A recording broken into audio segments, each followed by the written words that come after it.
The oppressive humidity hung thick in the air of the capital, coating everything in the lower courtyard with a fine sheen of grime. The auction block, a grim stone dais between the armory and the barracks, was more crowded than usual. Alphas in polished armor stood in tight knots, their voices a low rumble of contempt. Noble ladies lingered at the edges, silken gowns clutched in their hands, their gazes drawn to the cruel spectacle at the center. Lord Valerius stood there, the king's crest on his breastplate flashing under the gray sky.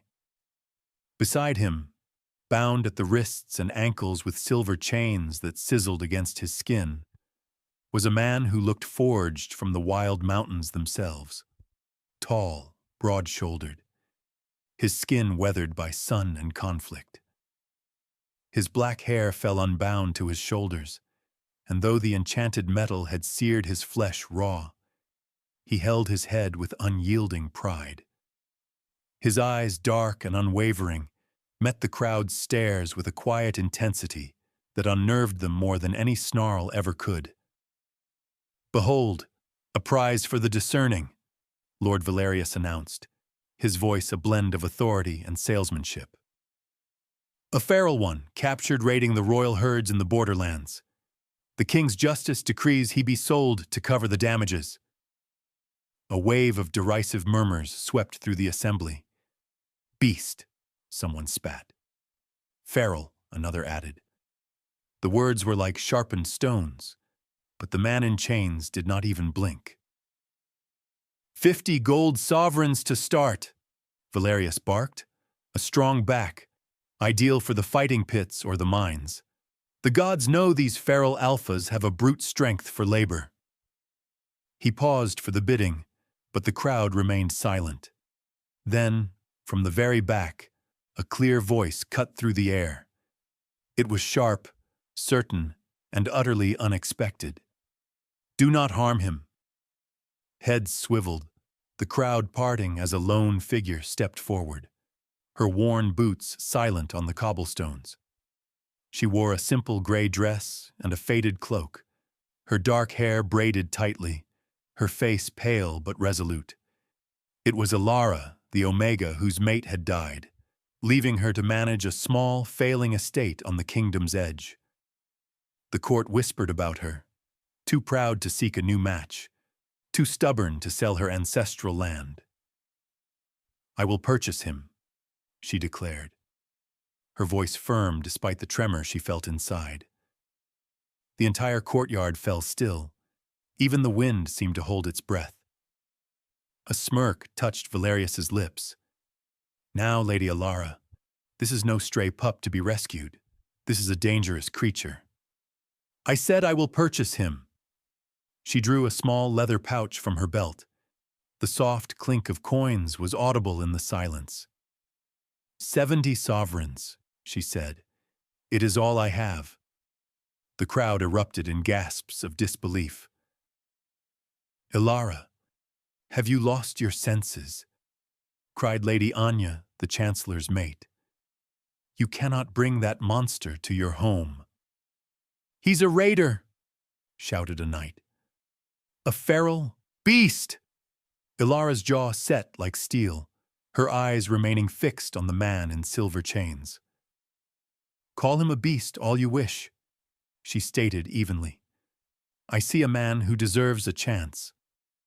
For the first time, a flicker of something shifted in the prisoner's gaze. Surprise, perhaps, or even a sliver of hope. The warden shifted, his amusement fading. "Lady Ilara, I have a duty to the security of this kingdom." "And I have a right to bid," she countered. "The king's justice said he is to be sold. I am offering payment. Unless, of course, an Omega's gold is not worthy." That struck its target. Valerius scowled but could not refute her logic. He snatched the pouch from her, counted the coins with deliberate slowness, and grunted. "Very well. The bill of sale will be prepared within the hour. You may collect him then." "I will take him now. See here. I have paid. He belongs to me by your own law. You may explain to the king's justiciar yourself if you disagree. Valerius grumbled, but produced a key from his belt and unlocked the shackles on the man's ankles. The wrist chains he left fastened. The rest will be removed when I have my papers, Ilara said firmly. Then she turned to the man, her voice softening. Come with me. He observed her for a long moment, then gave a single, sharp nod and moved to follow. As they walked through the stunned assembly, the people of the capital parted before them, their faces a mixture of disgust and bewilderment. You will live to regret this, Ilara, Lady Anya called after her. The only thing I would regret, Ilara replied, loud enough for all to hear, is standing by while you treat a person like an animal for slaughter. An old warrior near the gate shook his head. That Omega is going to get herself killed. You cannot tame their kind. But a young scribe watched them go and murmured, Perhaps it is not the feral ones who require taming. When Ilara reached the warden's office, she could feel every judgmental stare on her back. She did not waver. She had borne heavier burdens. Her mate's death, the slow decay of their shared dream, the pitying glances that followed a lone Omega. This was nothing. Inside, Valerius scrawled out the bill of sale with an irritated sigh. Are you certain of this? You could still back out. Simply right, Ilara said. He slapped the parchment down and tossed her the key. Do not come weeping to me when he tears your throat out. The last throat torn in this city was by Baron Cygnus's son in a drunken rage, Ilara retorted, and his blood is as pure as any. Outside, she faced the man and held up the key. I'm going to unlock these now, she said. I do not believe you will run. Where would you go? He remained still, his dark eyes watching her. Then, slowly, he extended his wrists. The key turned with a grating click, and the silver chains fell to the ground with a heavy clang. The man rubbed at his seared flesh, his skin marked by weeks of torment. Ilara's heart ached at the sight. We will tend to those wounds when we reach my home, she said. It is a few hours' walk. Can you manage? He nodded once. Good, she said, squaring her shoulders. The path is this way. As they walked, whispers followed them like shadows, but Ilara did not look back. She felt something awakening in her chest, a feeling she had not known in years. Purpose. Perhaps she could not save her mate. Perhaps she could not save her failing estate. But this man, this soul that everyone else called feral, perhaps she could save him, and maybe, just maybe, in doing so, he might also save her. The journey from the city was silent. Only the rustle of leaves and the steady crunch of their boots on the forest path broke the quiet. Ilara stole occasional glances at the man walking beside her, trying to read the stoic set of his features. Kalen, as the bill of sale had named him, moved with an innate grace, his back straight, his gaze sweeping the distant, mist-shrouded peaks. Every movement was fluid, though she noted a slight stiffness in his side, a sign of an injury he worked hard to conceal. They walked until they reached a small clearing where a stream ran clear over mossy stones. Ilara stopped. We will rest here, she said, and drink. He nodded, then moved to the stream's edge, his feet landing silently on the earth. Ilara watched as he knelt and cupped the cold water in his hands. He drank with a slow reverence, as if greeting a sacred spirit. The simple gesture moved her more than she had anticipated. The water is pure here, she said softly. It flows from the heart of the mountain. He raised his head, his eyes meeting hers for a moment before he spoke. His voice was a low rasp, the words chosen with care. Water knows. Pure heart. Pure water. It startled her to hear him form a sentence. You speak like one who has known both, she said gently.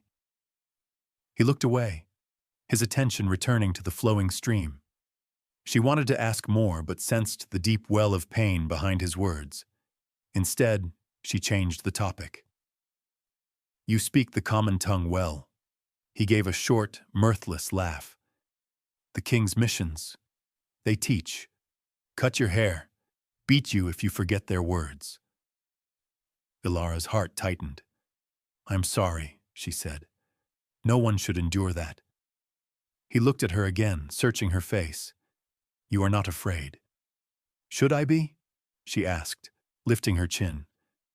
He studied her for a long moment, then shook his head. No. She offered a faint smile.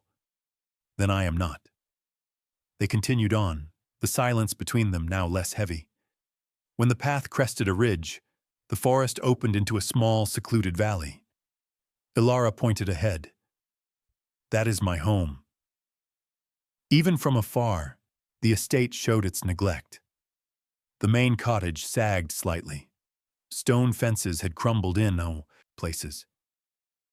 The roof of the storehouse was patched with mismatched slates. Ilara felt a flush of shame. It was not always like this, she said, her voice quiet. We once had thriving fields. My mate, Alistair, he was a good man. He had grand plans. Then the fever took him. 3 days, and he was gone. Kaelin's eyes swept over the property, not with judgment, but with a quiet understanding. It has good bones, he said at last. The land wishes to live. She turned to him, surprised. You believe so? He nodded. The land waits for hands that will care for it. They reached the yard as the sun began to set. Ilara went to the small stable to tend to her lone mare. To her surprise, Kaelin followed without prompting, taking the feed bucket with calm, practiced motions. Inside the cottage, Ilara lit a lamp and gestured toward the door.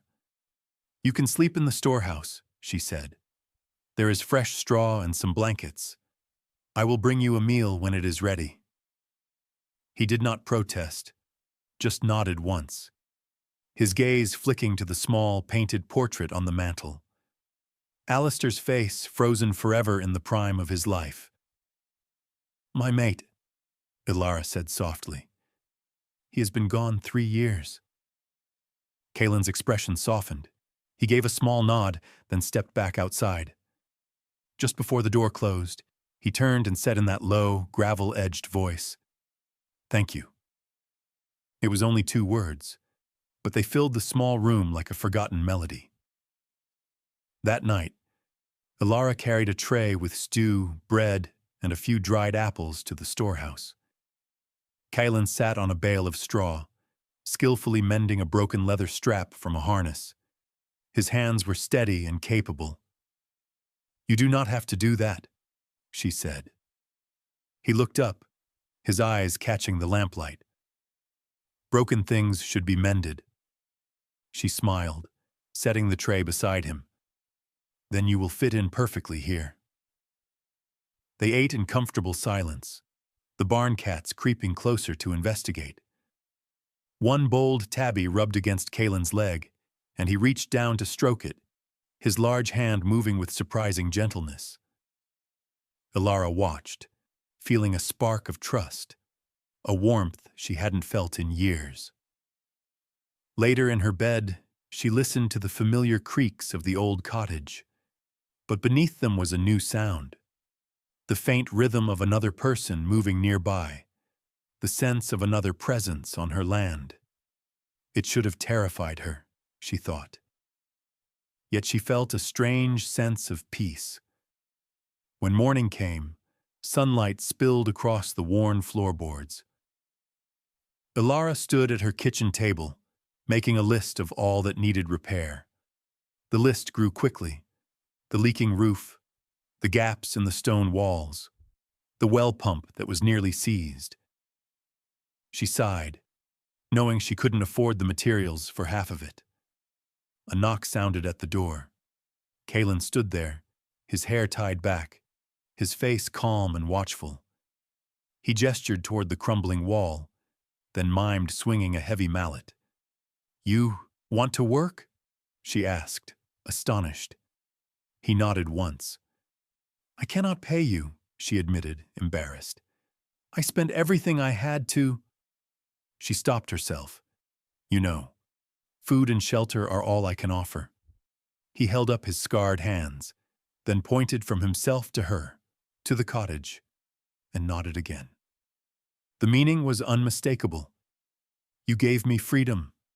That is payment enough." Ilara blinked back sudden tears.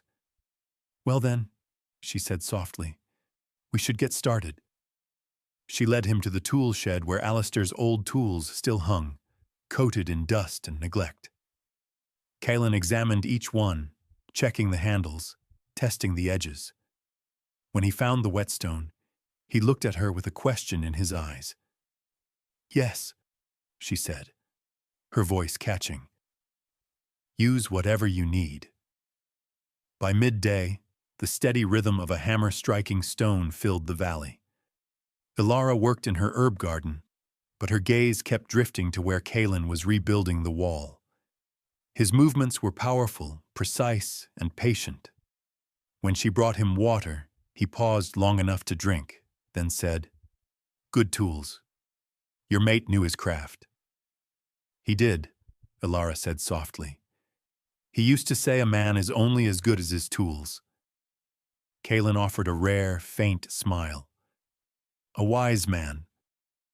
That evening, they ate together at her small kitchen table. Ilara found herself talking about Alistair, about her family in the capital, who urged her to sell and return, about how she couldn't abandon what they had started together. Kalen listened in silence, his dark eyes thoughtful. When she finished, he spoke. "The land remembers," he said. "Hard times, good times, but the land waits for hearts that stay." His words touched something deep within her. For the first time since Alistair's death, she felt she was not carrying her burdens alone. Days bled into weeks. They worked side by side from dawn until dusk. The estate began to transform. The walls stood straight. The storehouse roof no longer leaked. The garden flourished under their combined care. Each evening they shared quiet meals, and though few words were exchanged, an understanding grew between them like deep roots in dry earth. One morning, as clear water finally gushed from the repaired well pump, Kalen smiled, a full, genuine smile that reached his eyes. He touched his chest and said, "Kalen, my name." Ilara repeated it softly, "Kalen." He nodded, and she saw something ease within him, as if speaking his own name had reclaimed a piece of his soul. From that moment, she called him by it.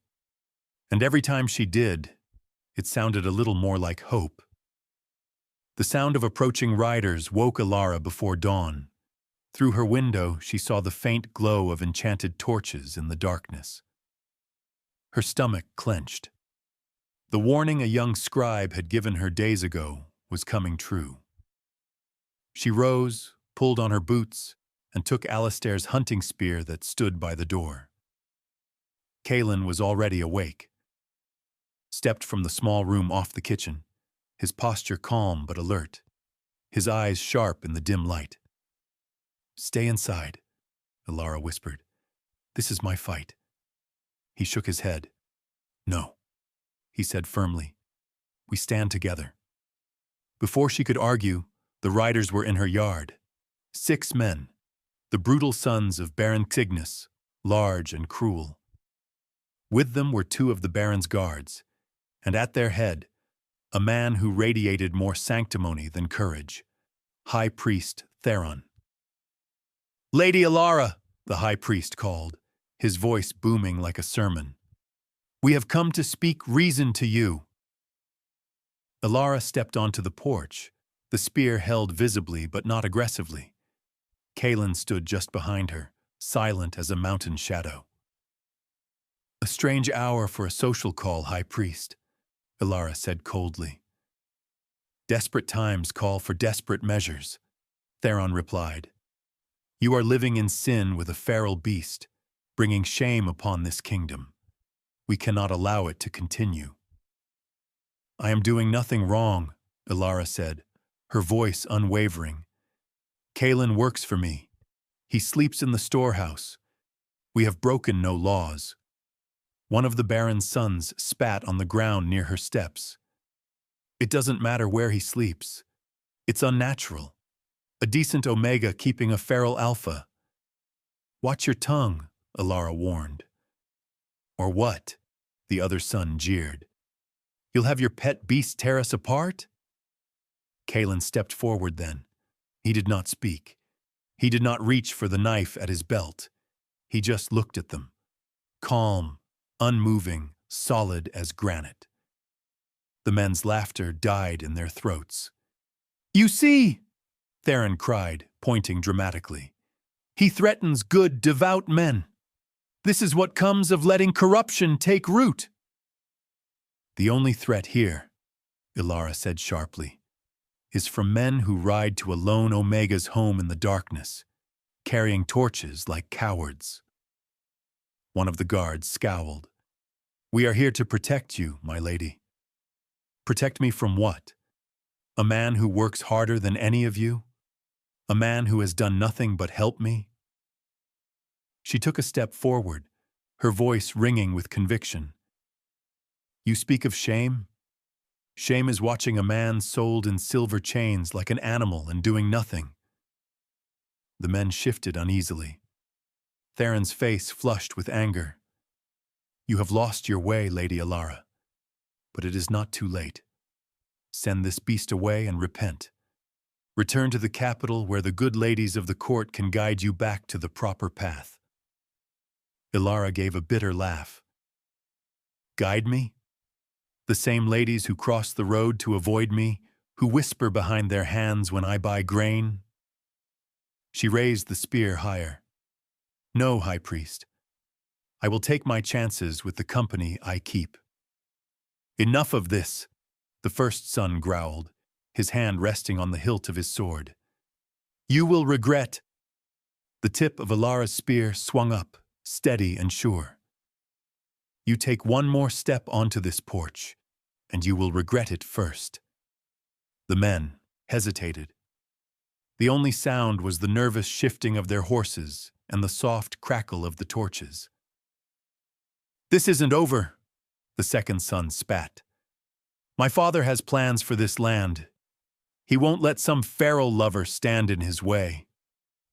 "Your father can take his plans to the deepest hell," Ilara said evenly. "And so can the rest of you, if you cannot see a man's worth beyond his birth." Theron mounted his horse, his dignity in tatters. "I will pray for your soul, Lady Ilara." "Save your prayers for someone who wants them." They rode off, but not before one of the guards threw his torch toward the storehouse. Kalen moved like lightning, stamping it out before the dry timbers could catch fire. When the last hoofbeat faded, Ilara's hands began to tremble. The spear slipped from her grasp, and Kalen caught it before it hit the porch floor. "You spoke with courage," he said softly. "True words." Ilara sank onto the porch step, her breath ragged. "It won't stop them. They will return." "Yes," Kalen said quietly, "but not tonight." The first light of morning painted the sky in shades of rose and gold. Ilara turned to him. "I'm sorry," she whispered. "You should not have to face their hatred because of me." He shook his head. "No sorry. You saw a man when others saw a beast. That is a gift. I choose to stay, not for shelter. For you." Her throat tightened. She had no words for the storm of emotions in her chest. Fear, gratitude, and something warmer, deeper. That day, they worked side by side in a watchful silence. When evening came, Ilara brought out an oilcloth bundle. She unwrapped it carefully to reveal a sheathed dagger, its hilt inlaid with silver. "This was Alistair's," she said. "I want you to have it." Kaelin hesitated. "You trust me with this?" "I trust you with my life," she said simply. "You have already earned that." He took the dagger with a reverent touch. "I will not dishonor it." Just then, the sound of a cart broke the quiet. Ilara stiffened, but Kaelin's eyes softened. "One cart, two people," he said. "Not trouble." It was Fenrir and Lyra, the old mated pair from the next valley. Lyra climbed down, her arms full of small bundles. "We heard what happened this morning," she said, her voice brisk. "That high priest should be ashamed. The gods do not need men with fire to do their work." Fenrir held up a sack. "We bring food, flour, salt pork, and a spare hunting bow. We have extra." Ilara was overcome. I cannot pay you." "This is not for payment," Lyra said firmly. "It is for standing up when others cower." She turned to Kaelin. "You help her. She needs it. That is good. My Fenrir tried to do too much alone once, nearly worked himself into the ground." Kaelin nodded. "You are kind people." Lyra smiled. "We remember what it is to be called outsiders, to be judged for being different. You both have friends here. Remember that." When they had left, Ilara stood on the porch, watching their cart disappear down the path. Beside her, Kaelin's presence was a steady, reassuring warmth. "They are good people," she said softly. "Yes," Kaelin agreed. "Kind hearts still live in this land." That night, Ilara could not sleep. She looked out her window toward the storehouse, where Kaelin's lantern still burned. They had crossed a threshold, she realized. No longer rescuer and rescued. Something deeper had taken root. Trust, shared purpose, perhaps even the beginnings of love. She thought of the Baron's threats, of Theron's hateful words, of how quickly fear could turn to violence. But then she thought of Fenrir and Lyra's kindness, of Kaelin's calm strength, of his quiet promise. "We stand together." For the first time in years, Ilara felt safe. Not because she was alone behind a locked door, but because she was not alone at all. She touched the small, smooth river stone he had given her that evening, a token he said his mother had carved with a rune of protection long ago. Outside, the wind whispered through the trees, a soft song over the land they were rebuilding together.